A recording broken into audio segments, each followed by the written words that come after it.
सारे के सारे साथियों को नमस्कार। Welcome back to the world of cardiology. Medical surgical nursing की दुनिया में आपका स्वागत है। कार्डियोवैस्कुलर सिस्टम की मेडिकल सर्जिकल नर्सिंग अपन पढ़ना स्टार्ट कर रहे हैं। लास्ट लेक्चर में एक टॉपिक अपन ने डिस्कस कर लिया था जिसका नाम था शॉक। अब अपन प्योरली हार्ट और ब्लड वेसल के डिसऑर्डर पढ़ेंगे। पढ़ने का तरीका कल भी थोड़ा सा व्यू मैंने बताया था। किसी भी बीमारी को अपन पढ़ते हैं जो आपने मेडिकल सर्जिकल में पढ़ी है, सबसे पहले उसकी परिभाषा होती है और वो बीमारी कैसे डेवलप हुई बोले तो पैथोफिजियोलॉजी होती है। इसके बाद एटियोलॉजी होती है जिस वजह से बीमारी कॉज हो रही है। इसके बाद वह फैक्टर होते हैं जो बीमारी की संभावना को बढ़ा देते हैं, बोले तो रिस्क फैक्टर। इसके बाद अपन पढ़ते हैं clinical manifestation of that particular disorder. फिर डायग्नोस्टिक मेजर, कौन कौन सी जांच करके अपन बीमारी का डायग्नोसिस करेंगे। देन मैनेजमेंट पढ़ते हैं जिसमें मेडिकल मैनेजमेंट, सर्जिकल मैनेजमेंट और नर्सिंग मैनेजमेंट आता है। तो मैं आपको पर्टिकुलर बीमारी एक साथ पढ़ाने की बजाय पहले इन पॉइंटों को पढ़ाऊंगा।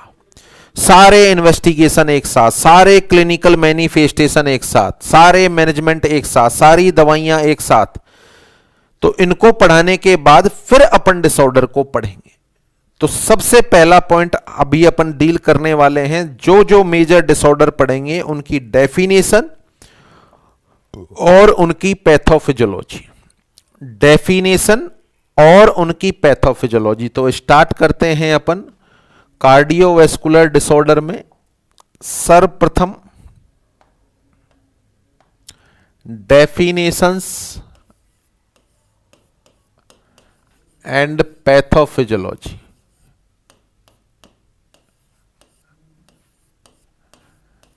Definition and pathophysiology of cardiovascular disorder. Definitions and pathophysiology of cardiovascular disorder में सबसे पहले अपन डील करेंगे हाइपरटेंशन। इसके बाद CAD, कोरोनरी आर्टरी डिजीज, जिसको अपन IHD के नाम से भी जानते हैं, इश्केमिक हार्ट डिसऑर्डर। इसके बाद अपन पढ़ेंगे, डिस्कस करेंगे congestive heart failure, then valvular heart disorder. Valvular heart disorder या valvular heart disease, then inflammatory heart disorder.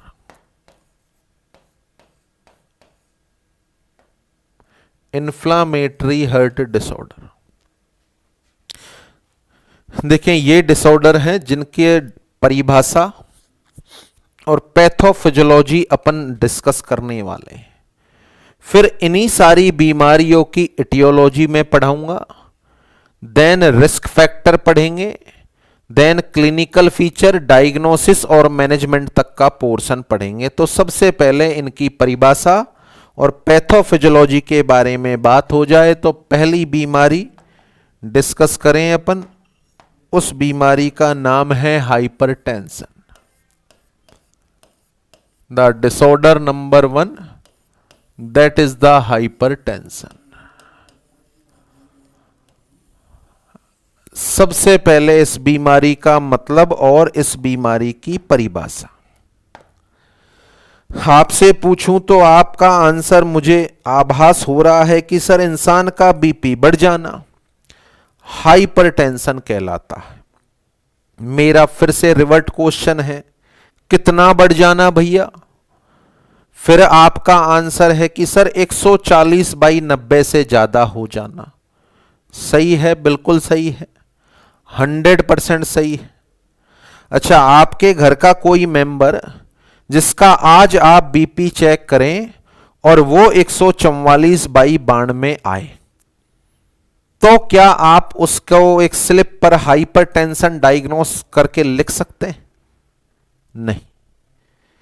केवल एक बार बीपी बढ़ना हो सकता है, एंजाइटी हो रही हो इंसान को या अदर कोई कॉज हो, आप हाइपरटेंशन नहीं बोल सकते। किसी भी इंसान का बीपी सप्ताह में कम से कम 3 बार चेक करने के बाद बढ़ा हुआ आए, कितने से बढ़ा हुआ आए, 140/90 से ज्यादा आए, तब आप कंडीशन को हाइपरटेंशन बोलेंगे। तो हाइपरटेंशन बोलने के लिए आपको बोलना पड़ेगा when there is an persistent elevation of blood pressure more than 140/90. When there is a persistent elevation of blood pressure more than 140/90, यहां पर persistent वर्ड बेहद जरूरी है। तो इसको अपन डिफाइन करें तो इस तरीके से डिफाइन करेंगे, when there is a persistent elevation of blood pressure, when there is a persistent elevation of blood pressure more than 140/90, the condition is known as hypertension. The condition is known as hypertension. इसमें ये वाला शब्द बेहद important है, persistent। लगातार किसी इंसान का बीपी 140/90 से बढ़ा हुआ हो तो वह परिस्थिति हाइपरटेंशन कहलाती है। इस पर्टिकुलर सरकमस्टांस में क्या चीज बढ़ी हुई होती है? तो देखें, ऊपर वाला बीपी नॉर्मली 120 होता है और नीचे वाला 80 होता है। ऊपर वाला 140 को पार कर गया और नीचे वाला 90 को पार कर गया। 140/90 से ज्यादा हो गया, यह अवस्था हाइपरटेंशन है। तो ऊपर वाला बीपी बढ़ा तो अपना दिमाग बोलेगा कि इंसान में कार्डियक आउटपुट बढ़ गया भैया, और नीचे वाला बीपी बढ़ा तो वेजोकंस्ट्रिक्शन हुआ है। वेजोकंस्ट्रिक्शन होने का मतलब क्या बढ़ गया? Peripheral resistance. अपन को पता है किसी भी इंसान का ब्लड प्रेशर मेनली 2 फैक्टर पर डिपेंड करता है, one is the cardiac output, second is the peripheral resistance. तो किसी भी इंसान में हाइपरटेंशन होना इन दोनों फैक्टर के बढ़ने को इंडिकेट करेगा। That is the pathophysiology of hypertension. That is the pathophysiology of hypertension कि ब्लड प्रेशर बराबर cardiac output into peripheral resistance, और इन दोनों में किसी भी तरह का परिवर्तन इंसान के ब्लड प्रेशर को बढ़ा देता है। तो परिभाषा हो गई, पैथोफिजियोलॉजी हो गई। फिर ये जो हाइपरटेंशन वाली कंडीशन है यह अलग अलग तरह की होती है। देखें, अलग अलग तरह के मरीज अपने पास आते हैं। एक मरीज है जो अपने पास आया जिसका बीपी 160/100 है, परंतु उसको रीनल डिसऑर्डर है या लीवर डिसऑर्डर है या प्री एक्लेम्सिया है या कोई दवाई की वजह से बीपी बढ़ा है या हार्ट की बीमारी की वजह से बीपी बढ़ा है। तो पहले अपन उस बीमारी को ट्रीट करेंगे तो वह बीमारी के ट्रीट होने की वजह से ऑटोमेटिकली बीपी सही हो जाएगा। बीमारी खत्म तो बीपी जो बढ़ा हुआ था वो खत्म। तो जो बीमारी है उस इंसान को लीवर की, किडनी की, हार्ट की, वो तो प्राइमरी बीमारी है, और जो हाइपरटेंशन है वो सेकेंडरी है। तो शरीर में किसी पर्टिकुलर पैथोलॉजी की वजह से, शरीर में किसी पर्टिकुलर पैथोलॉजी की वजह से इंसान का ब्लड प्रेशर बढ़ जाना, इस कंडीशन को बोलते हैं सेकेंडरी हाइपरटेंशन। यानी सेकेंडरी हाइपरटेंशन का मतलब इंसान के शरीर में कोई और बीमारी है, इस वजह से उसका बीपी बढ़ गया है। अगर आपने उसके शरीर में सारे इन्वेस्टिगेशन कराए और सारे इन्वेस्टिगेशन की रिपोर्ट नॉर्मल मिली और फिर भी यदि इंसान का बीपी बढ़ा हुआ आए, that condition is known as primary hypertension. यानी प्राइमरी हाइपरटेंशन वह हाइपरटेंशन होती है जिसका कोई भी कॉज नहीं होता।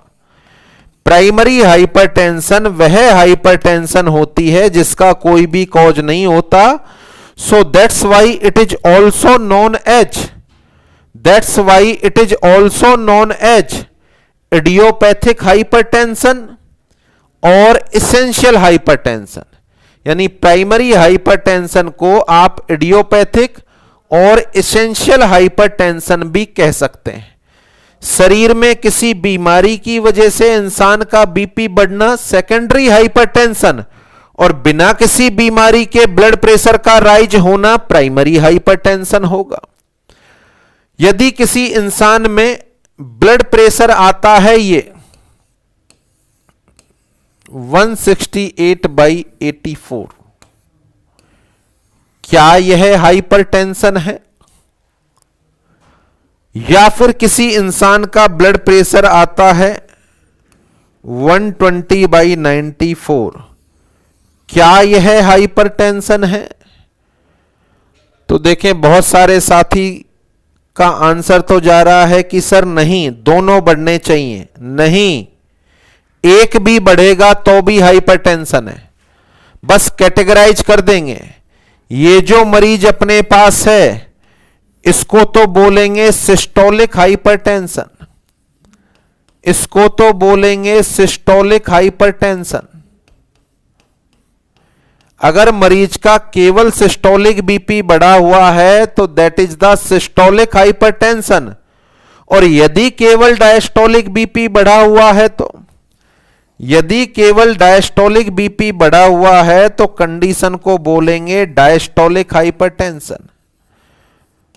तो ब्लड प्रेशर के अलग अलग पैरामीटर की वजह से भी हाइपरटेंशन दो तरह का होगा, सिस्टोलिक और डायस्टोलिक।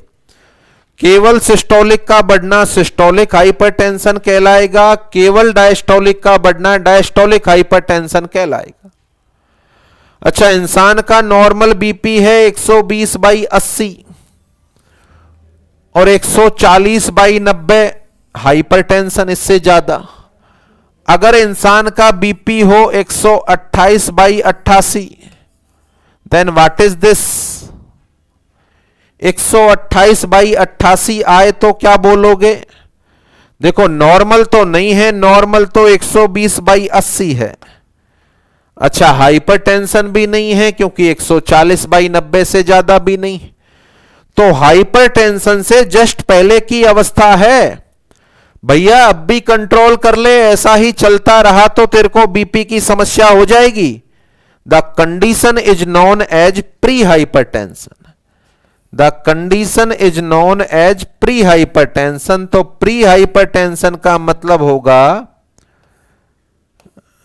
यदि किसी इंसान का ब्लड प्रेशर 120 से 140 और 80 से 90 के बीच में हो, यदि किसी इंसान का ब्लड प्रेशर 120 से 140 और 80 से 90 के बीच में हो तो कंडीशन को नाम देते हैं अपन pre hypertension. The condition is known as pre hypertension. तो it is the classification of hypertension. देखिए, क्लासिफिकेशन आई थिंक क्लियर है। शरीर में किसी बीमारी की वजह से बीपी का बढ़ना सेकेंडरी हाइपरटेंशन, बिना बीमारी की वजह से बीपी का बढ़ना इडियोपैथिक होना, इसको अपन प्राइमरी हाइपरटेंशन बोलेंगे। केवल सिस्टोलिक बीपी का बढ़ना सिस्टोलिक हाइपरटेंशन, केवल डायस्टोलिक बीपी का बढ़ना डायस्टोलिक हाइपरटेंशन, इंसान का ब्लड प्रेशर 120 से 140 सिस्टोलिक और 80 से 90 डायस्टोलिक के बीच में रहना प्री हाइपरटेंशन कहलाएगा। यदि इंसान का ब्लड प्रेशर 200/120 या 200/100 इसके इर्द गिर्द रहे तो खतरनाक तो होता है बट जानलेवा नहीं होता। ये इंसान आता है तो इसको अस्पताल में अपन दवाई देते हैं, फिर डिस्चार्ज करके अपन दवाई दे देते हैं और अपन बोलते हैं कि घर पर इन दवाइयों को लेते रहना। इसका मतलब आपने ओपीडी से मरीज को लौटा दिया और दवाइयां लिख दी बीपी की, तो बहुत ज्यादा खतरनाक अवस्था नहीं है। इस अवस्था का नाम है बिनाइन हाइपरटेंशन। अगर किसी इंसान का बीपी 200/120 से ज्यादा हो जाए तो पहली बात तो वह अत्यधिक घबराहट और बेहोशी की अवस्था में अस्पताल लाया जाएगा। उसके मुंह से बोला नहीं जा रहा है, हाथ पैर बिल्कुल ठंडे हो गए हैं और 10-15 मिनट आपने उसका इलाज चालू नहीं किया तो ब्रेन में हेमरेज हो जाएगा, उसको दिल का दौरा आ जाएगा, उसकी किडनी खराब हो जाएगी, लीवर खराब हो जाएगा। आते ही अस्पताल में भर्ती कर दो, मेडिकल आईसीयू में ले जाओ और सोडियम नाइट्रोप्रोसाइड या नाइट्रोग्लिसरीन और लेसिक्स तुरंत लगा दो। अगर आधे घंटे भी लेट कर दिया तो मर सकता है इंसान। यानी वह जानलेवा कंडीशन जिसके अंदर इंसान का बीपी 200/120 से ज्यादा हो जाए, the condition is known as malignant hypertension and malignant hypertension is also regarded as hypertensive crisis. इसको हाइपरटेंसिव क्राइसिस के नाम से भी जाना जाता है। तो these are the different type of hypertension.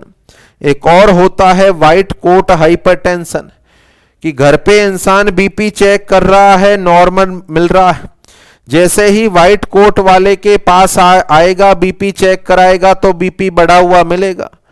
बोले तो सफेद कोट डॉक्टर या नर्सिंग स्टाफ के द्वारा जब जब बीपी चेक होता है बढ़ा हुआ मिलता है, घबराहट हो जाती है, और वैसे नॉर्मल मिलता है। That is the white coat hypertension.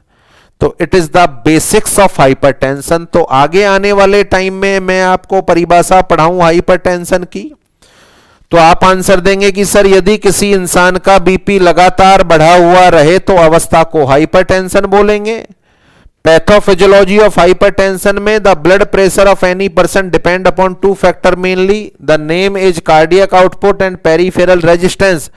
When there is any interference with cardiac output and peripheral resistance, it result increase in blood pressure.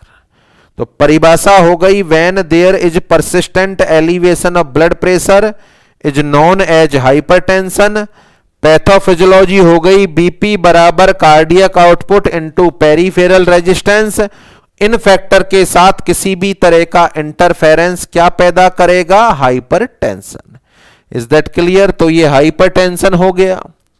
आगे बढ़े अपन, ये अलग अलग तरह के टाइप, इनको और डिस्क्रिप्टिव मैनर में मैं आगे पढ़ा दूंगा। ये इसके सारे के सारे टाइप हो गए।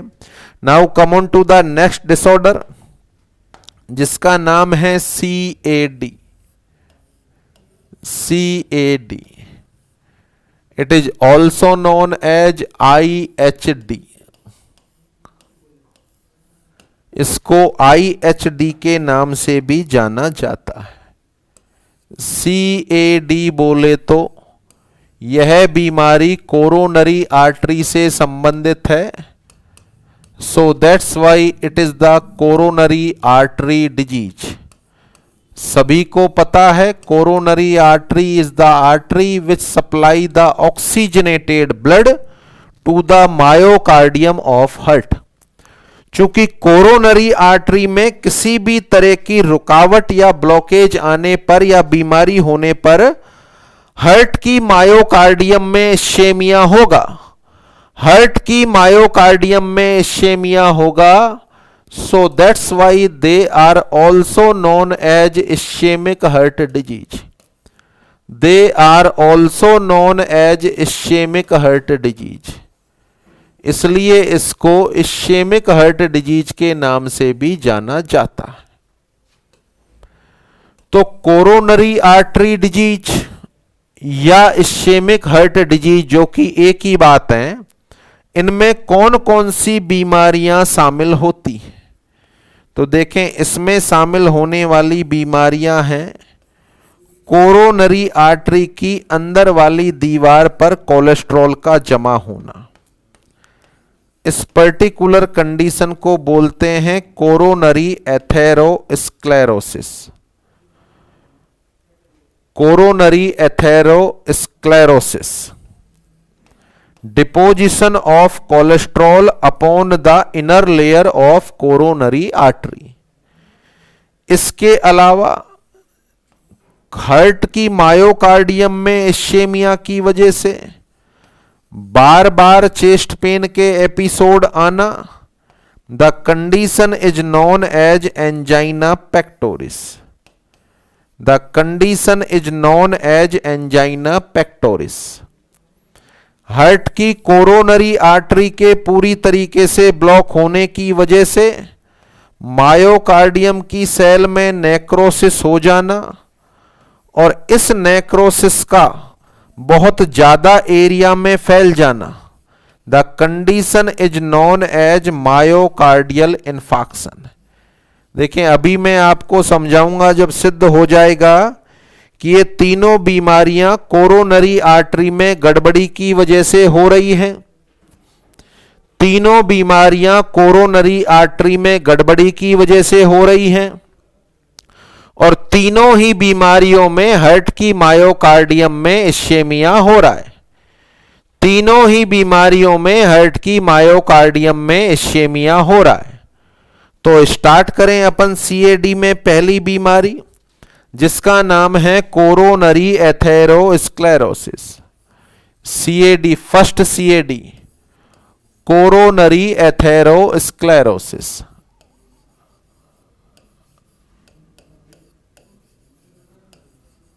Coronary atherosclerosis.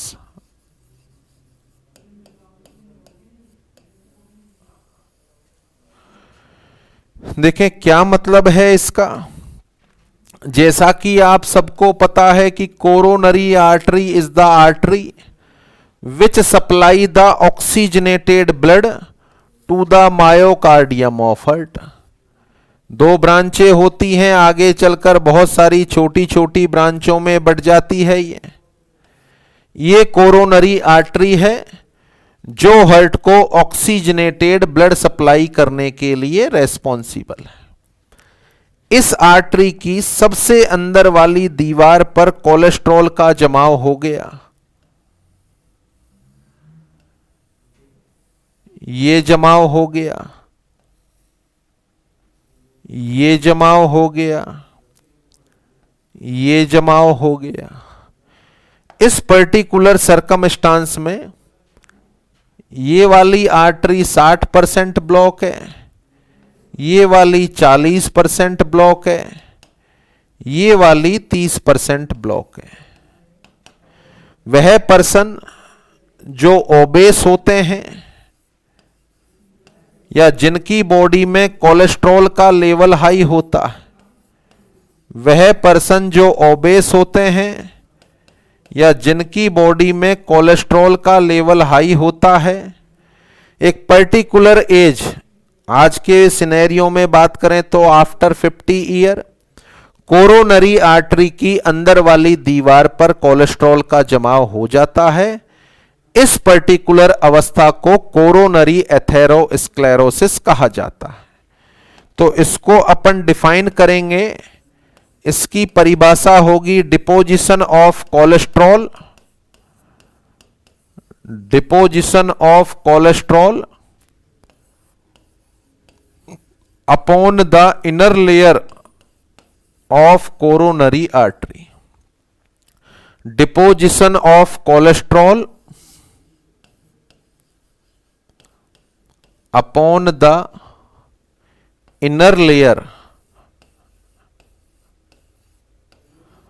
of coronary artery।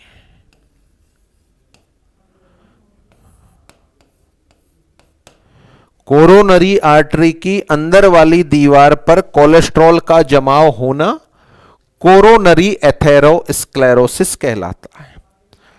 अब ये जो इंसान होते हैं, कभी कभार ये बहुत ज्यादा दौड़ भाग करते हैं, गेम खेलते हैं, एक्सरसाइज करते हैं, तो इनको चेस्ट पेन होने लग जाता है। इन इंसानों में बहुत ज्यादा, देखिए वर्ड बोल रहा हूं, बहुत ज्यादा एक्सरशन करने पर कभी कभार चेस्ट पेन होने लग जाता है।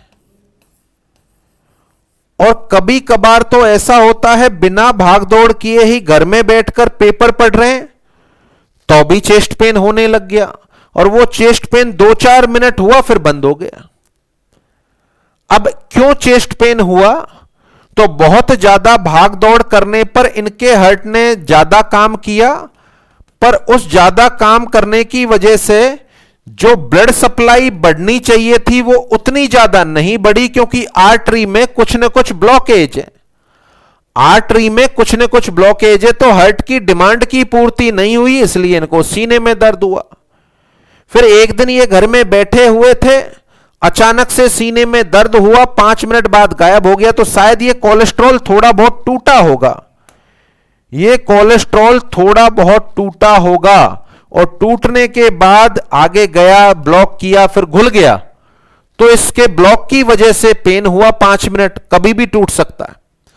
अब इसका मतलब यह है कि यह जो पर्टिकुलर ब्लॉक है ये आगे चल के बढ़ेगा, और बढ़ेगा तो इंसान में आगे चलकर यह एंजाइना पेक्टोरिस डेवलप करेगा। हर बार चलने फिरने पर दर्द होने लग जाएगा, हर बार चलने फिरने पर दर्द होने लग जाएगा, इंसान को एंजाइना पेक्टोरिस पैदा करेगा, नंबर 1। और यदि यह प्लग यहां से टूट गया और यहां पर थ्रोम्बस बन गया तो एमआई हो सकता है। यहां पर थ्रोम्बस बन गया तो इंसान में एमआई हो सकता है। तो बेसिकली कोरोनरी एथेरोस्क्लेरोसिस एक ऐसी अवस्था है जो बेसिकली खुद तो बीमारी नहीं है, परंतु यदि यह बनी हुई रहे तो आने वाले टाइम में इस कोरोनरी एथेरोस्क्लेरोसिस की वजह से निश्चित तौर पर एंजाइना पेक्टोरिस तो होगा ही होगा, अगर ऐसे ही रहने दिया तो। और कभी यह प्लग रप्चर हुआ तो इंसान को मायोकार्डियल इन्फार्क्शन भी हो सकता है। अब आप खुद बताओ, कोरोनरी एथेरोस्क्लेरोसिस जो बीमारी है उसमें गड़बड़ कहां पर आ रही है? आप आंसर दे रहे हैं कि सर कोरोनरी आर्टरी में आ रही है। बिल्कुल सही है। क्या इस कोरोनरी एथेरोस्क्लेरोसिस की वजह से हार्ट में इश्केमिया हो रहा है? यस, हार्ट में इश्केमिया हो रहा है क्या? Yes. So that's Y coronary atherosclerosis is included under CAD. इसको सीएडी में रख रहे हैं, या फिर आईएचडी बोले तो इश्केमिक हार्ट डिजीज में अपन ने इसको रखा है। तो कोरोनरी एथेरोस्क्लेरोसिस बेसिकली तो बेहद गंभीर नहीं होती, इसके साथ 2, 4, 5, 10 साल काटे भी जा सकते हैं, हो सकता है 2, 4, 5 दिन भी नहीं कटे, क्योंकि अंदर जो ब्लॉकेज आया है वो कब बढ़ जाए कोई नहीं पता, कब रप्चर होकर थ्रोम्बस बना ले कोई नहीं पता। तो इसलिए फिर इसमें रिस्क हमेशा बनी हुई रहती है कि भैया ऐसे इंसानों को कभी भी दिल का दौरा आ सकता है, इसलिए इनका इलाज निश्चित समय अंतराल में होना जरूरी है। तो deposition of cholesterol upon the inner layer of coronary artery, the condition is known as coronary atherosclerosis. The condition of coronary atherosclerosis lead to angina pectoris and myocardial infarction. Is that clear? तो ये first हो गई coronary atherosclerosis. Come on to number 2, जिसका नाम है angina pectoris.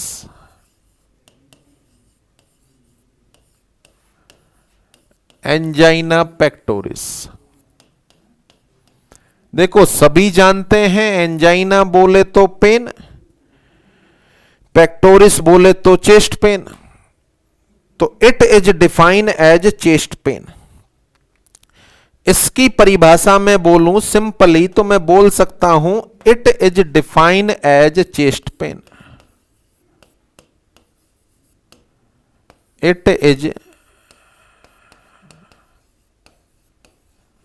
Defined as chest pain. अब यहां पर एक ट्विस्ट है कि मेरे यदि चेस्ट पेन हो रहा है, मुझे लेफ्ट साइड में हो रहा है, मुझे लेफ्ट साइड में चेस्ट पेन हो रहा है, मैं अस्पताल में डॉक्टर साहब के पास जाता हूं, तो क्या वह मेरी पर्ची पर एंजाइना पेक्टोरिस लिखेंगे? आंसर आ रहा है आपका कि सर नहीं लिखेंगे। क्यों नहीं लिखेंगे? बहुत तरह का होता है चेस्ट पेन यार। मैं कल मान के चलो बैडमिंटन खेला था, इस वजह से हो गया, कोई मसल में खिंचाव आ गया, एसिडिटी हो रही है, गैस्ट्रिक समस्या है तो भी चेस्ट पेन हो सकता है, एंजाइटी की वजह से भी हो सकता है, रेस्पिरेटरी का भी हो सकता है। तो 10 तरह का चेस्ट पेन है। क्या हर तरह का चेस्ट पेन एंजाइना पेक्टोरिस कहलाएगा? नहीं। हार्ट में इश्केमिया की वजह से होने वाला चेस्ट पेन एंजाइना पेक्टोरिस कहलाएगा। हार्ट में इश्केमिया की वजह से, और हार्ट में भी कहां? मायोकार्डियल इश्केमिया, मायोकार्डियल इश्केमिया की वजह से होने वाला चेस्ट पेन एंजाइना पेक्टोरिस कहलाता है। तो इसको परिभाषित करूंगा मैं, it is defined as chest pain due to myocardial ischaemia, due to myocardial ischaemia. यानी हर तरह के चेस्ट पेन को आप एंजाइना पेक्टोरिस नहीं बोल सकते। कौन से चेस्ट पेन को बोलेंगे? जो मायोकार्डियम में इश्केमिया की वजह से हो रहा है। तो मायोकार्डियम में इश्केमिया की वजह से होने वाले चेस्ट पेन को एंजाइना पेक्टोरिस के नाम से जाना जाता है। It is defined as the chest pain due to ischaemia to the myocardium या मायोकार्डियल इश्केमिया। क्या होता है इसमें, इस बात को समझें आप। यह अपना हार्ट है, इसको एक निश्चित समय में निश्चित ब्लड की आवश्यकता होती है, निश्चित समय में निश्चित ब्लड की आवश्यकता होती है। जो इसको ब्लड की आवश्यकता होती है निश्चित समय में, उस आवश्यकता को मैं नाम दे सकता हूं ऑक्सीजन डिमांड। उस आवश्यकता को मैं नाम दे सकता हूं ऑक्सीजन डिमांड। कि मैं अभी रेस्टिंग कंडीशन में हूं, मेरे हार्ट को पर मिनट में 200 ml ब्लड चाहिए, मैं दौड़ लगाऊंगा तो 400 ml चाहिए, मैं सो जाऊंगा तो 150 ml चाहिए, परिवर्तनशील होगा। तो इसको मैं बोलूंगा ऑक्सीजन डिमांड। इस ऑक्सीजन डिमांड को की पूर्ति किसके द्वारा की जा रही है? कोरोनरी आर्टरी के द्वारा। इस ऑक्सीजन डिमांड की पूर्ति किसके द्वारा की जा रही है? कोरोनरी आर्टरी के द्वारा। और इस पूर्ति को मैं नाम देता हूं ऑक्सीजन सप्लाई। इस पूर्ति को मैं नाम दे रहा हूं ऑक्सीजन सप्लाई। ऑक्सीजन डिमांड और ऑक्सीजन सप्लाई। और इसको एग्जाम्पल से समझें। अभी मेरे हार्ट की जरूरत है 100 ml पर मिनट, कोरोनरी आर्टरी सप्लाई कर रही है 100 ml पर मिनट। मैं दौड़ लगाऊंगा तो जरूरत हुई 200 ml पर मिनट। इसका वेजोडाइलेशन हो गया, कोरोनरी आर्टरी का वेजोडाइलेशन हो गया, मेरे हार्ट को मिलने लग गया 200 ml पर मिनट। डिमांड बढ़ी तो सप्लाई भी बढ़ी, डिमांड बढ़ी तो सप्लाई भी बढ़ी। फिर मैं सो गया, सोने के बाद मेरे हार्ट की डिमांड हो गई 70 ml पर मिनट। सोने के बाद कोरोनरी आर्टरी में वेजो कंस्ट्रिक्शन हो गया, सप्लाई भी हो गई 70 ml पर मिनट। इसका मतलब कोरोनरी आर्टरी यदि नॉर्मल है तो जरूरत के अनुसार इसमें वेजो डायलेशन और वेजो कंस्ट्रिक्शन होते रहते हैं। जब ज्यादा जरूरत होती है तो वेजो डायलेशन हो जाता है, और जब कम जरूरत होती है तो वेजो कंस्ट्रिक्शन हो जाता है। इसका मतलब यह हुआ कि आपके मेरे हार्ट में दोनों का अनुपात बराबर होना चाहिए, दोनों में किसी भी तरह का कोई अंतर नहीं होना चाहिए। किसमें अंतर नहीं होना चाहिए? ऑक्सीजन सप्लाई और ऑक्सीजन डिमांड। ऑक्सीजन सप्लाई और ऑक्सीजन डिमांड में किसी भी तरह का कोई अंतर नहीं होना चाहिए। परंतु यदि हार्ट को सप्लाई करने वाली कोरोनरी आर्टरी, हार्ट को सप्लाई करने वाली कोरोनरी आर्टरी किसी इंसान की कोरोनरी आर्टरी में पिछले, किसी इंसान की कोरोनरी आर्टरी में पिछले 5 सालों से अंदर वाली दीवार पर कोलेस्ट्रॉल जमा हुआ है। देखो कोलेस्ट्रॉल जमा हुआ है, इसका मतलब एथेरोस्क्लेरोसिस है, कोरोनरी एथेरोस्क्लेरोसिस है। बताओ कोरोनरी एथेरोस्क्लेरोसिस पिछले 5 सालों से है, कोलेस्ट्रॉल जमा हुआ है, इसका लचीलापन खत्म होगा कि नहीं? एथेरोस्क्लेरोसिस आगे चलकर आर्टीरियोस्क्लेरोसिस को लीड करेगा, तो ये आर्टरी हार्ड हो जाएगी। हार्ड होने के बाद जो इसकी डायलेशन की क्षमता है वो लगभग खत्म या कम हो जाएगी। तो अब यदि इस अवस्था में मैं दौड़ भाग करूंगा तो मेरी कोरोनरी आर्टरी को जितना डायलेट होना चाहिए उतना नहीं होगी। नहीं होगी तो देखो क्या होगा, मैं दौड़ भाग करूंगा, मेरी डिमांड बढ़ेगी हार्ट की 200 और इससे सप्लाई होगा मात्र 150। इससे सप्लाई कितना होगा? मात्र 150। देखो क्या समझा रहा हूं मैं, 100 ml नॉर्मल अवस्था में जरूरत है, सप्लाई भी 100 ml हो रहा है। अब इस इंसान की कोरोनरी आर्टरी की अंदर वाली दीवार पर कोलेस्ट्रॉल का जमाव हो गया, तो आर्टरी की दीवार हार्ड हो गई। हार्ड होने के बाद जो इसमें लचीलेपन की क्षमता है वो खत्म हो गई, आर्टीरियोस्क्लेरोसिस डेवलप हो गया, तो डायलेशन प्रॉपर नहीं हो पा रहा। अब क्या होगा, 5 साल बाद अगर इंसान एक्सरसाइज करेगा तो हार्ट की डिमांड बढ़ेगी, बोले तो 200 ml, और इसका वेजो डायलेशन इतना नहीं हो पाएगा, थोड़ा बहुत होगा 150 ml। तो बताओ दोनों में अंतर आ गया। डिमांड तो हो गई 200 ml, सप्लाई हो रही है 150 ml। दोनों में अंतर आने का मतलब है कुछ मायोकार्डियम के फाइबर हैं जिनके अंदर प्रॉपरली ऑक्सीजन नहीं पहुंच पा रही है, और ऑक्सीजन नहीं पहुंच पाने का परिणाम है इन पर्टिकुलर फाइबर में एनएरोबिक रेस्पिरेशन होगा। इन पर्टिकुलर फाइबर में कैसा रेस्पिरेशन होगा? एनएरोबिक रेस्पिरेशन होगा। अच्छा, सभी जानते हैं एनएरोबिक रेस्पिरेशन की वजह से निर्माण होता है लैक्टिक एसिड का। एनएरोबिक रेस्पिरेशन होगा तो क्या बनेगा? लैक्टिक एसिड, और लैक्टिक एसिड बनेगा मसल में बनेगा तो क्या कॉज करेगा? पेन। और इस पर्टिकुलर पेन को, चेस्ट पेन को अपन नाम देंगे एंजाइना पेक्टोरिस। इस पर्टिकुलर चेस्ट पेन को अपन नाम देंगे एंजाइना पेक्टोरिस। आपके मेरे हार्ट को स्मूथ तरीके से चलाने के लिए हार्ट की ऑक्सीजन सप्लाई और ऑक्सीजन डिमांड में किसी भी तरह का अंतर नहीं होना चाहिए।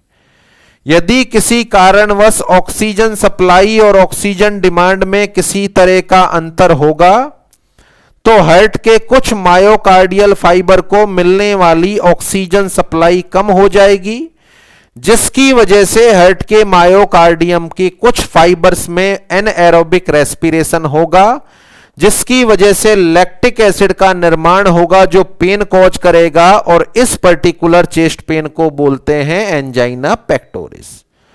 फॉर एग्जाम्पल के लिए एंजाइना पेक्टोरिस का मरीज अस्पताल में आता है। एंजाइना पेक्टोरिस का मरीज अस्पताल में आता है और अस्पताल में आने के बाद यह कॉमन कंप्लेंट करता है। सुने आप कंप्लेंट। वो अपन को बताता है कि पिछले 1 महीने से मैं सीने में दर्द की समस्या वहन कर रहा हूं।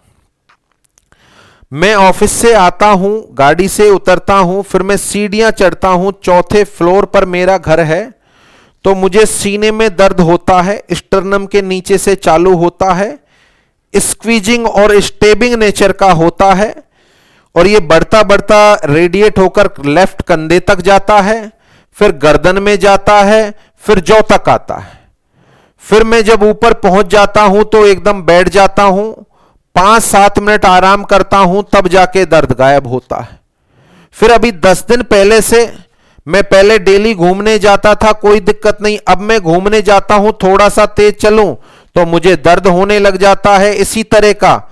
फिर मुझे वहां थोड़ी देर के लिए रेस्ट करना पड़ता है, तब जाकर दर्द में आराम आता है। उसके अलावा मैं यदि बहुत ज्यादा कूल एटमॉस्फेयर एसी में बैठ जाऊं आधे घंटे, तो भी मेरे सीने में इसी तरह का दर्द होने लग जाता है। अपन ने उसकी एंजियोग्राफी कराई। एंजियोग्राफी में अपन को 1-2 आर्टरी में छोटे छोटे ब्लॉकेज मिले और अपन ने उस मरीज को डायग्नोस कर दिया कि उसको एंजाइना पेक्टोरिस है।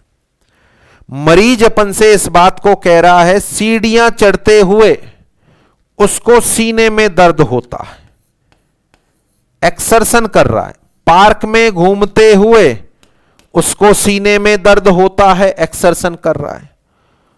कोल्ड एटमॉस्फेयर में एसी में आधे घंटे गुजारने पर उसको सीने में दर्द होता है। आखिर क्यों होता है यह दर्द? देखो, पूरी पॉसिबिलिटी है कि मरीज को एंजाइना पेक्टोरिस है। जब वह एक्सरसन करता है तो ऑक्सीजन डिमांड बढ़ जाती है। बताओ, पार्क में घूमेगा तो ऑक्सीजन डिमांड बढ़ जाएगी। अच्छा, सप्लाई नहीं बढ़ेगी। सप्लाई नहीं बढ़ेगी, ये तो हो गई 150 और ये रह गई 100, अंतर आया। एनएरोबिक रेस्पिरेशन हुआ, लैक्टिक एसिड बना, जिससे की वजह से दर्द हुआ। पार्क में दौड़े घूमेगा तो भी यही होगा। कोल्ड एटमॉस्फेयर में क्या होता है? अच्छा, कोल्ड एटमॉस्फेयर में अपन को पता है कि अपनी बॉडी की ब्लड वेसल का वेजो कंस्ट्रिक्शन होता है।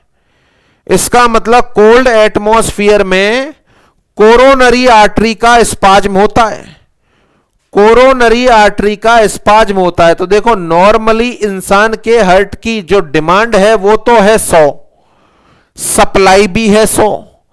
अगर वो एसी में एंटर हुआ और कोरोनरी आर्टरी का स्पाज्म हुआ तो सप्लाई हो गई 80। अच्छा, डिमांड तो 100 ही है, सप्लाई 80 हो गई, तो फिर से अंतर आ गया। डिमांड ज्यादा है सप्लाई की तुलना में, और फिर से एनएरोबिक रेस्पिरेशन होगा, फिर से लैक्टिक एसिड बनेगा, फिर से पेन होगा। तो यहां पर पैथोफिजियोलॉजी में अपन डिस्कस करें कि एंजाइना पेक्टोरिस वाले मरीज में नॉर्मल हार्ट की सरकमस्टांस में अपन बात करें तो 2 चीजों के बीच में संतुलन होना जरूरी है, हार्ट की ऑक्सीजन डिमांड और ऑक्सीजन सप्लाई। यदि किसी कारणवश ऑक्सीजन डिमांड बढ़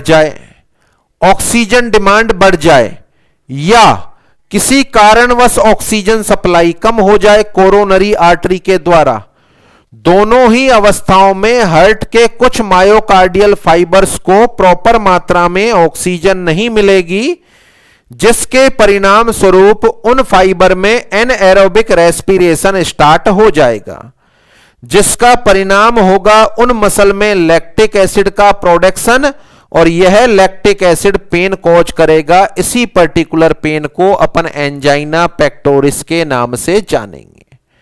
इज दैट क्लियर? तो ये इसका पैथोफिजियोलॉजिकल पार्ट हो गया। यहां पर एक बेहद इंपॉर्टेंट क्वेश्चन आपके एग्जाम में आता है, बेहद इंपॉर्टेंट क्वेश्चन आपके एग्जाम में आता है, और उस क्वेश्चन का नाम है the most common cause of angina pectoris. The most common cause of angina pectoris. देखिए, पूरे एग्जाम्पल में एक ही चीज बताई मैंने, कोरोनरी आर्टरी की अंदर वाली दीवार पर कोलेस्ट्रॉल जम गया, सो दैट्स वाई इसका आंसर होगा कोरोनरी एथेरोस्क्लेरोसिस। इसका आंसर होगा coronary atherosclerosis. The answer is coronary atherosclerosis. The most common cause of angina pectoris, the answer is coronary atherosclerosis. Next word, the drug of choice commonly given in patient with angina pectoris. देखो, angina pectoris में heart की myocardium को proper supply नहीं पहुंच रही, क्योंकि artery में dilation की क्षमता खत्म हो गई। खत्म हो गई तो कोई नहीं, बाहर से दवाई देकर डायलेट कर दो यार, बाहर से कोई दवाई देकर डायलेट कर दो, बोले तो वेजो डायलेटर दे दो। तो यहां जो ड्रग ऑफ चॉइस अपन इस्तेमाल करते हैं उसका नाम है एनटीजी, बोले तो नाइट्रोग्लिसरीन। और सामान्यतः एंजाइना पेक्टोरिस वाले मरीज में जिस रूट से इस दवाई को देंगे वो होगा सबलिंगुअल। देखें, ये जो लास्ट में लिखी हुई लाइनें हैं, एक बार नहीं कम से कम 10 बार आपके एग्जाम में पूछे गए क्वेश्चन हैं, जिसको मैं यहीं पर आपको बता रहा हूं। परिभाषा सुन लो आप। What is the angina pectoris? It is defined as chest pain. क्या हर तरह का चेस्ट पेन एंजाइना पेक्टोरिस होगा? नहीं, it is defined as chest pain due to myocardial ischaemia. Pathophysiology, heart को स्मूथ तरीके से काम करने के लिए हार्ट की ऑक्सीजन सप्लाई और ऑक्सीजन डिमांड में किसी भी तरह का अंतर नहीं होना चाहिए। यदि किसी भी कारण से हार्ट की ऑक्सीजन डिमांड को बढ़ा दिया जाए या ऑक्सीजन सप्लाई को कम कर दिया जाए तो हार्ट के सारे मसल फाइबर को प्रॉपर ऑक्सीजन नहीं मिलेगी और कुछ मस्कुलर फाइबर में एनएरोबिक रेस्पिरेशन होगा, जिसकी वजह से लैक्टिक एसिड का निर्माण होगा जो पेन कॉज करेगा, और इसी पेन को बोलेंगे angina pectoris. The most common cause of angina pectoris, the answer is coronary atherosclerosis. The drug of choice in angina pectoris, the answer is nitroglycerin. The route of nitroglycerin is sublingual. क्या angina pectoris बीमारी को पढ़ के आपको ऐसा लगा कि coronary artery में कोई गड़बड़ है? तो आप आंसर दे रहे हैं यस सर, कोरोनरी आर्टरी में गड़बड़ है भैया। क्या एंजाइना पेक्टोरिस में हार्ट की मसल में इश्केमिया हो रहा है? यस, इश्केमिया हो रहा है। इसीलिए एंजाइना पेक्टोरिस को कौन सी बीमारी में इंक्लूड किया है अपन ने? CAD, कोरोनरी आर्टरी डिजीज, या IHD, बोले तो इश्केमिक हार्ट डिजीज। मेरे हिसाब से दोनों का बेसिक डिस्क्रिप्शन क्लियर है। कोरोनरी एथेरोस्क्लेरोसिस हो गया, एंजाइना पेक्टोरिस हो गया। अब अपन CAD में तीसरी बीमारी को डील करते हैं जिसका नाम है myocardial infarction, MI, myocardial infarction.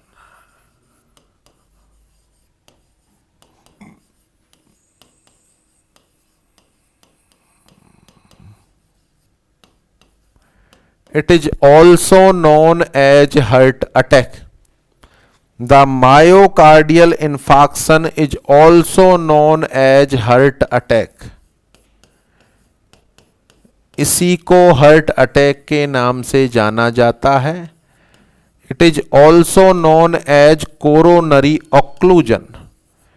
इसी को कोरोनरी ऑक्लूजन के नाम से जाना जाता है। All things are same. देखिए, मायोकार्डियल इन्फार्क्शन नाम आते ही एक चीज तो दिमाग में फिक्स है, इस बीमारी में इन्फार्क्शन हो रहा है। What is the infarction? Necrosis का ज्यादा एरिया को घेर लेना। कहां पर हो रहा है इन्फार्क्शन? मायोकार्डियम में हो रहा है। अच्छा, हार्ट अटैक नाम आते ही दिमाग काम करता है मौत, दिमाग आंसर देता है हार्ट अटैक, बोले तो लगभग डेथ। ऐसा भी नहीं है। हार्ट अटैक आने का मतलब सीधे ही डेथ नहीं। इस मायोकार्डियल इन्फार्क्शन या हार्ट अटैक के अलग अलग तरह के केस अपन को देखने को मिलते हैं। केस नंबर 1, इंसान को दिल का दौरा आया। दिल का दौरा आने के विदिन 5 मिनट वह एक्सपायर हो गया। अस्पताल तक पहुंचने का समय ही नहीं लिया, 5 मिनट में इंसान मर गया। Case number 1 of myocardial infarction. Case number 2, इंसान को दिल का दौरा आया, सीने में दर्द हुआ, घर वाले गाड़ी में बिठाकर अस्पताल तक ले जा रहे थे, पहुंचते ही एक्सपायर हो गया, आधे घंटे में एक्सपायर हो गया। केस नंबर 3, इंसान को दिल का दौरा आया, अस्पताल तक पहुंचा, डॉक्टरों ने दवाई दी, रेस्पॉन्ड किया दवाई ने और मरीज ठीक होके घर वापस आ गया दवाई से। केस नंबर 4, दिल का दौरा आया, अस्पताल पहुंचा, एंजियोग्राफी हुई, डॉक्टर साहब ने कहा ऑपरेशन करना पड़ेगा, एंजियोप्लास्टी करनी पड़ेगी, बाईपास करना पड़ेगा, दवाई असर नहीं करेगी, बाईपास हुई, इंसान ठीक हो गया। बाईपास हुई, इंसान ठीक हो गया, 5 मिनट में मर गया, आधे घंटे में मर गया, दवाई से ठीक हुआ, ऑपरेशन से ठीक हुआ। एक और कॉमनली अपनी हिंदी पिक्चर्स में देखा आपने बहुत अच्छे से, शुरू में एक्टर एक्ट्रेस का मिलन होता है, प्यार मोहब्बत परवान चढ़ती, फिर एक्टर या एक्ट्रेस अपने पिताजी के सामने खड़े होकर बोलते हैं कि मैं उसके बिना नहीं जी सकता या मैं उसके बिना नहीं जी सकती और मुझे उसी से शादी करनी। तो अपनी मूवीज में ड्रामा दिखाते हैं कि इंसान का वो जो पिताजी हैं उनका हाथ सीने पर जाता है और धड़ाम से गिर जाते हैं, फिर उनको घर वाले अस्पताल लेकर जाते हैं। अस्पताल लेकर जाने के बाद परिणाम यह होता है कि या तो पिताजी बच जाते हैं और या ऊपर चले जाते हैं। अच्छा, इसी के पिताजी के बचने और नहीं बचने पर पिक्चर का भी क्लाइमैक्स सेट होता है। पिताजी बच गए तो शादी नहीं होगी, फिर पिताजी की मर्जी से होगी, पिताजी चले गए तो फिर शादी हो जाएगी। एग्जाम्पल भी धड़कन पिक्चर देखी होगी आपने, बड़ी खूबसूरत, कि तुम मुझे भूल जाओ ये हो नहीं, मैं तुम्हें भूल जाऊं ये हो नहीं सकता, और तुम मुझे भूल जाओ ये मैं होने नहीं दूंगा। तो उसमें यही हुआ था, पिताजी को दिल का दौरा आया और उसके बाद सुनील शेट्टी को छोड़कर अक्षय कुमार जी के साथ जाना पड़ा। तो मीनिंग यह है, वो जो केस होता है एकदम से सुना, सीवियर कोरोनरी आर्टरी स्पाज्म हुआ, हार्ट को मिलने वाली ब्लड सप्लाई अचानक से स्टॉप हो गई और इंसान को दिल का दौरा आ गया। तो ये अलग अलग तरह के केस मायोकार्डियल इन्फार्क्शन के अपन को देखने को मिलते हैं। यह एक लाइफ थ्रेटनिंग कंडीशन होती है, इंसान की जान भी जा सकती है। क्यों होती है यह कंडीशन, पहले इसको समझे। ये अपना हार्ट है और हार्ट की मायोकार्डियम को सप्लाई करने वाली कोरोनरी आर्टरी, मायोकार्डियम को सप्लाई करने वाली कोरोनरी आर्टरी। बहुत सारी इसकी ब्रांचें। तो सबसे पहले तो ये मैं बताऊंगा आपको कि ये केस इतने अलग अलग तरह के क्यों। दिमाग में आता होगा कि यार अलग अलग तरह के केस अपन को देखने को मिलते हैं। जैसे इसी तरह के केस होते हैं सेरिब्रोवैस्कुलर एक्सीडेंट के, स्ट्रोक के। किसी को लकवा हुआ 7 दिन में ठीक ठाक रिकवर, कोई 1 महीने में, कोई 6 महीने में, किसी को 10-10 साल हो गए, रिकवर ही नहीं होता। आखिर ऐसा क्यों होता है? ऐसे ही एमआई के केस है। इस इंसान की कोरोनरी आर्टरी के अंदर कोलेस्ट्रॉल का डिपोजिशन है। यहां यहां कोलेस्ट्रॉल का डिपोजिशन है। 40% ब्लॉक है 2 साल से, बट कोई नहीं, धक्का लग रहा है, कुछ भी नहीं हो रहा। कभी कभार कोई रेयर में सीने में दर्द होता है जिसको इंसान इग्नोर करता है। किसी कारण से यह जो ब्लॉक है वह रप्चर हुआ। देखें यहां पर ब्लॉक,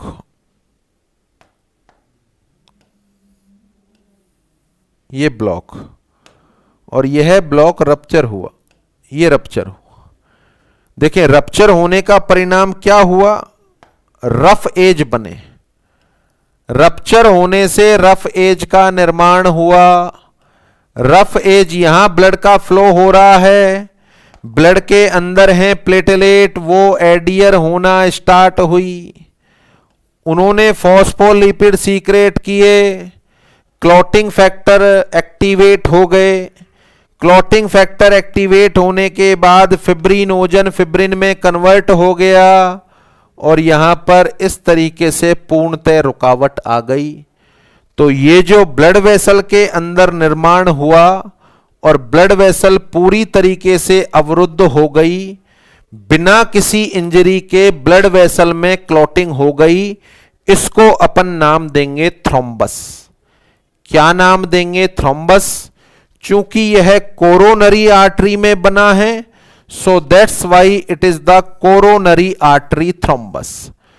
तो इसके अंदर जमा हुए कोलेस्ट्रॉल के टूटने की वजह से प्लेटलेट का एग्रीगेट होना, क्लॉटिंग प्रोसेस का स्टार्ट होना, और फिब्रिनोजन का फिब्रिन में कन्वर्ट होना, और कोरोनरी आर्टरी के अंदर थ्रोम्बस का निर्माण होना। तो जैसे ही कोरोनरी आर्टरी के अंदर थ्रोम्बस का निर्माण होगा, हार्ट को मिलने वाली ब्लड सप्लाई लगभग बंद हो जाएगी, और इस एरिया में ब्लड सप्लाई बंद हो गई तो नेक्रोसिस स्टार्ट हो जाएगा, और नेक्रोसिस ज्यादा एरिया में फैलेगा तो कंडीशन को क्या बोलेंगे अपन, इन्फाक्शन। तो यहां इसको डिफाइन करूं मैं, इस तरीके से डिफाइन कर सकता हूं कि मायोकार्डियल इन्फाक्शन के दौरान क्या होता है, तो अपन बोल सकते हैं it is the life threatening condition. It is the life threatening condition characterized by infarction या नेक्रोसिस, इन्फाक्शन या necrosis to myocardium due to complete blockage, due to complete blockage of coronary artery by coronary artery thrombus. यह वो life threatening condition होती है जिसके अंदर myocardium में necrosis या इन्फाक्शन होना स्टार्ट हो जाता है, क्योंकि कोरोनरी आर्टरी में थ्रोम्बस का निर्माण हो जाता है। इस लाइफ थ्रेटनिंग कंडीशन में अलग अलग तरह के प्रोग्नोसिस अपन को क्यों देखने को मिलते हैं, देखें यहां चर्चा करें। इसका मेन कारण तो मिल गया कोरोनरी आर्टरी थ्रोम्बस। यदि किसी इंसान की मेजर कोरोनरी आर्टरी में थ्रोम्बस का निर्माण होगा, बताओ पूरे हार्ट को मिलने वाली ब्लड सप्लाई बंद हो गई भैया, पूरे हार्ट को मिलने वाली ब्लड सप्लाई बंद होने से नेक्रोसिस स्टार्ट होगा। 5 मिनट में पूरा हार्ट नेक्रोटाइज हो जाएगा और इंसान वहीं मर जाएगा, 5 मिनट में ही मर जाएगा। मान के चलो ब्लॉक यहां पर नहीं आया और ब्लॉक यहां पर आया, तो यहां डैमेज स्टार्ट होगा, एसए नोड एवी नोड का डैमेज होगा, और आधे पौने घंटे जब तक वो अस्पताल में पहुंचेगा ये पूरा डैमेज हो चुका होगा और इंसान मर सकता है। मान के चलो ब्लॉक यहां पर आया, सीने में दर्द होगा, अस्पताल में पहुंचेगा, स्ट्रेप्टोकाइनेज यूरोकाइनेज लगाएंगे, ये घुल जाएगा, तो ये हिस्सा डैमेज हुआ, केवल पूरा हार्ट नहीं डैमेज हुआ। और एक इंसान जिसमें 1 या 2 में ब्लॉकेज आया, उसके बाद बाईपास कर दी, वो सही हो गया। इट मीन्स इंसान में मायोकार्डियल इन्फार्क्शन के अलग अलग तरह के केस अपन को देखने को मिलते हैं। तो अपन बोल सकते हैं कि इसका प्रोग्नोसिस कौन कौन से फैक्टर पर डिपेंड करता है? दो फैक्टर पर डिपेंड करेगा। अगर मेजर कोरोनरी आर्टरी में ब्लॉक आएगा तो तुरंत मर जाएगा, माइनर में ब्लॉक आएगा तो सरवाइव करने की संभावना होगी। तो यह इस बात पर डिपेंड करेगा कि ब्लॉक कहां पर है और कितना है। ब्लॉक कहां पर है और कितना है, तो यहां अपन बोलेंगे the prognosis of myocardial infarction depend upon the site of blockage in coronary artery, site of blockage in coronary artery और अमाउंट ऑफ ब्लॉकेज। एक तो ब्लॉकेज कहां पर आया है और कितना आया है। अगर मैं बोलूं 30-40% ही ब्लॉक आया है तो सरवाइव कर जाएगा, अगर मैं बोलूं 95% ब्लॉक आया है तो मर जाएगा। तो अलग अलग तरह के केस जो मैं अभी आपको बता रहा था अपन को देखने को मिलते हैं। वो ऐसा क्यों होता है कि दिल के दौरा आने पर एक तो तुरंत मर गया और एक बिल्कुल ठीक होकर घर आ गया। और चूंकि अपने दिमाग में आता है हार्ट अटैक का मतलब डेथ नहीं, इससे ज्यादा मरीज बच जाते हैं। दिल के दौरे में जितने एक्सपायर होते हैं उससे ज्यादा मरीज बच जाते हैं। तो इस पूरी की पूरी बीमारी का मीनिंग आपको समझ में आया? गौर करें, देखो यहां क्या इस पर्टिकुलर बीमारी में कोरोनरी आर्टरी में समस्या आई? यस सर, ब्लॉक तो वहीं आया। क्या इस पर्टिकुलर बीमारी में हार्ट की मायोकार्डियम में इश्चेमिया हुआ? यस सर, तभी तो नेक्रोसिस हुआ। इसलिए मायोकार्डियल इन्फार्क्शन को भी किसमें रखा है अपन ने? CAD या IHD, CAD या IHD, इसके अंतर्गत अपन ने रखा है। Is that clear? तो that is the myocardial infarction.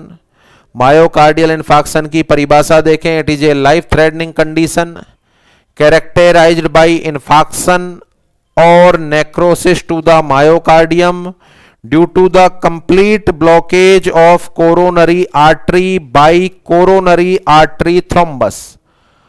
कई बार एग्जाम में पूछा गया question, the most common cause of myocardial infarction, answer is coronary artery thrombus.